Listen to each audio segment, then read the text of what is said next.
Good morning everyone. तो आज हमारा टॉपिक है Indus valley Civilisation. Indus valley Civilisation के हमने बहुत सारे टॉपिक्स को कवर किया है। आज हमारा टॉपिक है Indus valley civilisation time period में जो स्क्रिप्ट था, उस समय भी स्क्रिप्ट होते थे। आज भी हमारे पास इस इस सवाल का जवाब नहीं है, क्योंकि उस समय जो स्क्रिप्ट थे उनको आज तक पढ़ा नहीं गया है। मेसोपोटामिया की जो स्क्रिप्ट थे उसे पढ़ लिया गया है, जो कि उसी समय हड़प्पा सभ्यता के ही काल के थी। लेकिन जो हड़प्पा का जो स्क्रिप्ट था, वह हड़प्पा के समय भी स्क्रिप्ट यूज होता था, लेकिन उसके जो स्क्रिप्ट थे उसे अब तक पढ़े नहीं जा सके हैं।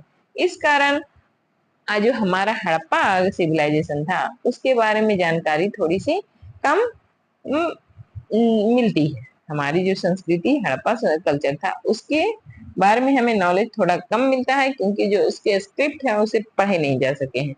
Subhrakant asked Subhrakant asked did people of the Indus valley civilisation know how to read and write. बोल रहा है सुब्रकांत कि क्या जो हमारे इंडस वैली सिविलाइजेशन के लोग थे उन्हें पढ़ना और लिखना आता था। Teachers the remains of seals clay pot. बोल रहा है जो हमको क्या मिला है, सील्स मिला है। सील मतलब कि जैसे आज भी आप लोग देखते होंगे कि सील लगाते हैं, या सील लगा कोई भी सामान के ऊपर सील लगाते हैं, सील पैक करते हैं, तो वो सील के ऊपर कोई एक स्टंप होता है तो उसी को सील बोला जाता है। Clay pot and other things have some samples of script. बोल रहा है कि जो हमको सील मिला है, क्ले पॉट मिला है, जो अदर थिंग्स मिला, उसमें हमें कुछ स्क्रिप्ट की निशानियां मिलती है। स्क्रिप्ट मिलता सम सैंपल, वो सैंपल मिलता है, स्क्रिप्ट का सैंपल मिलता है। This is a picture based script. जो उस समय का स्क्रिप्ट था वो किस बेस्ड पे था? पिक्चर बेस्ड था। तो उसे पिक्टोरियल स्क्रिप्ट बोला जाता है। उसे क्या बोला जाता है? Pictorial script. Decline of the Indus valley civilisation.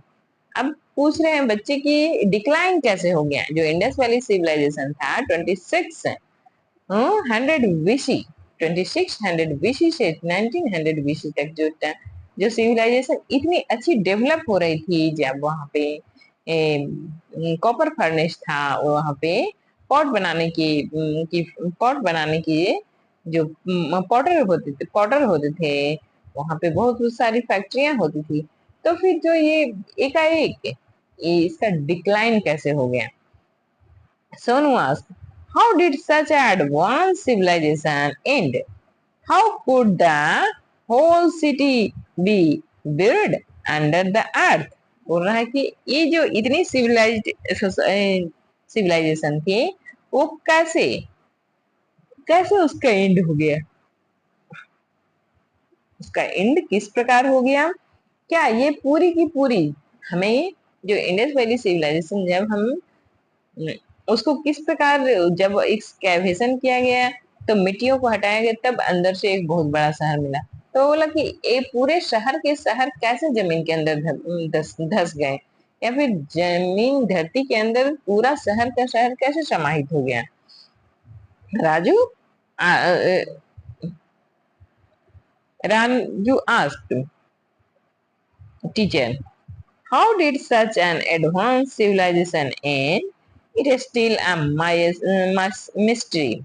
बोल रही है मैम कि यस, जो ये इतनी एडवांस सिविलाइजेशन है वो वो डिक्लाइन हो गई, वो एक आज तक रहस्य है। अभी तक क्या है?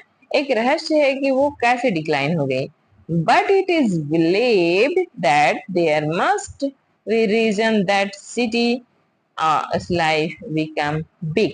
बोल रही है लेकिन जहाँ हमारे विद्वान हैं वो इस पे अध्ययन करते हैं तो बताते हैं कि बट इट इज बिलीव्ड, यह विश्वास किया जाता है कि that there must be reason, यह एक रीजन रहा होगा कि जो सिटी का लाइफ था वो कमजोर पड़ गया होगा। जो सिटी में रहने वाले लोग थे वो क्या हो गए, वो सिटी में रहना नहीं चाहे, वो सिटी को छोड़ छोड़ के चले गए। कोई रीजन रहा होगा, लेकिन उस रीजन के बारे में अभी तक पता नहीं चला है। People may have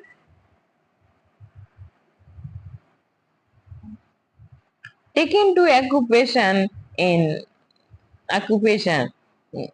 People may have taken to occupation in which it was not necessary to live in the cities. बोल रहा है कि जब पीपल्स थे उनको और भी ऑक्यूपेशन मिलने लगा, जैसे हमको शहर में रहने की जरूरत क्यों पड़ती है, हम लगभग गांव खाली होते जा रहे हैं और शहरों में जनसंख्या बढ़ती जा रही है।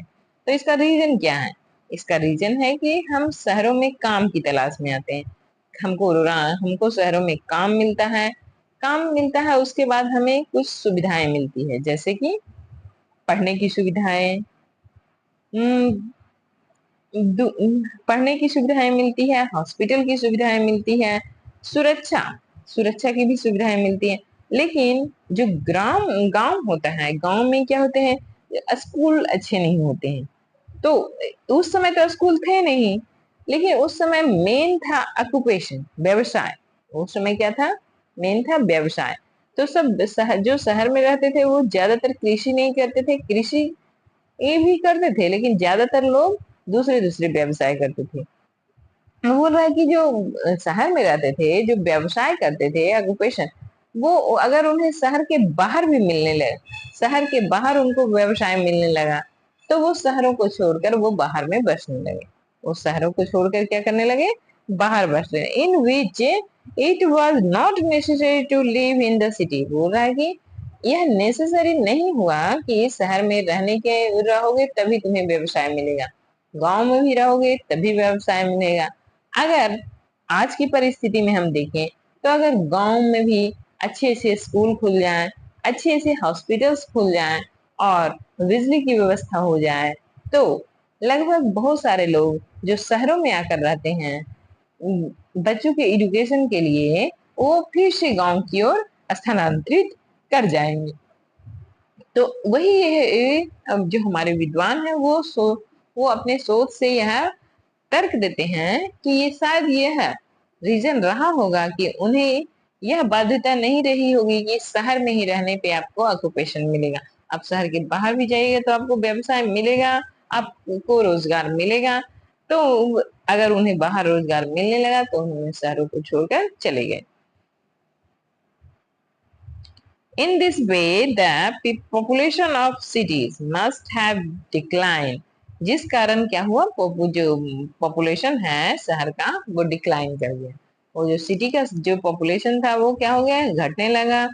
And later they were ruined बोल रहा है, और धीरे धीरे क्या होगा, शहरों का विनाश हो गया। अब शहर से सारे लोग चले जाएंगे, लगभग सारे लोग चले जाएंगे, तो शहरों के जो देख रेख, जब तक शहरों वहां पे आदमी रहेंगे, वहां का मैनेजमेंट, अब आदमी नहीं रहेंगे तो मैनेजमेंट भी नहीं रहेगा। जब मैनेजमेंट नहीं रहेगा तो वहां पे ये सुख सुविधाएं समाप्त हो जाएगी। तो बोल रहा है कि जब आदमी लोग वहां से चले गए तो वो शहरों का क्या हो गया, विनाश हो गया। And later they were ruined. People would have started living in small village। बोल रहा है कि जो पीपल हैं वो कहाँ रहना शुरू कर दिए, स्मॉल विलेज में रहना शुरू कर दिए। शहरों को छोड़ छोड़ कर वो सब कहाँ चले गए, छोटे छोटे गांव में चले गए।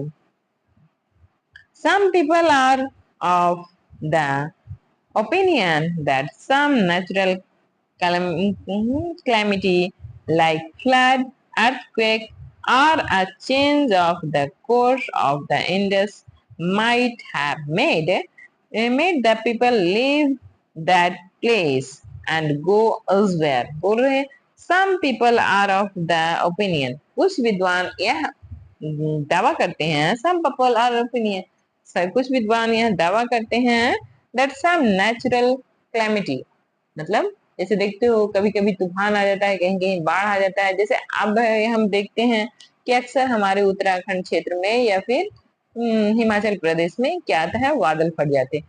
तो उससे क्या होता है कि इतनी ज्यादा अधिक एक जगह बारिश हो जाती है कि वो पूरा गांव के गांव में अगर बादल फट गया तो पूरा गांव के गांव में पानी की भर जाता है, और जो मिट्टी हो जाता है, जो कीचड़ मिट्टी हो जाती है, पूरे उनके घर भर जाते हैं, तो उनसे दब जाते हैं। तो हो सकता है कि उस समय कोई नेचुरल क्लैमिटी आई होगी जिस कारण वो शहर पूरी की पूरी जमीन के अंदर धस गई होगी।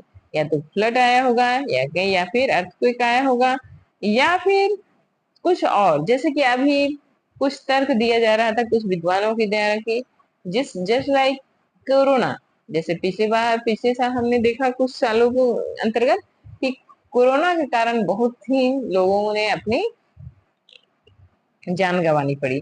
तो हो सकता है कि कुछ ऐसी नेचुरल कैलेमिटी आई होगी जिस कारण शहरों में वह बीमारी फैल गई होगी और उस कारण उस शहर का विनाश हो गया होगा। जैसे कि आपने देखा होगा कि जो उत्तर अमेरिका है, उत्तर अमेरिका में चेचक फैल जाने के कारण, वहां की लगभग 80% जनसंख्या समाप्त हो गई। तो हो सकता है कि ऐसी भी कुछ नेचुरल कैलेमिटी आई होगी जिस कारण जो हड़प्पा सभ्यता है, हड़प्पा कल्चर है, वह उसका विनाश हो गया। People made the people leave that place and go elsewhere. The children were greatly surprised. Children, जो चिल्ड्रन थे वो बहुत ही अधिक सरप्राइज हो गए। They want, they want,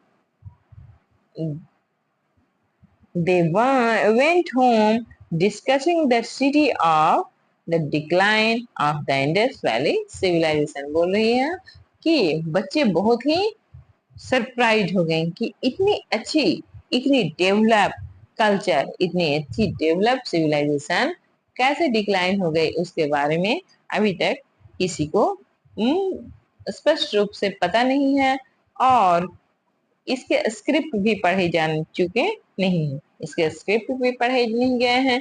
इस कारण हमें भी अभी उनके बारे में और अधिक जानकारी प्राप्त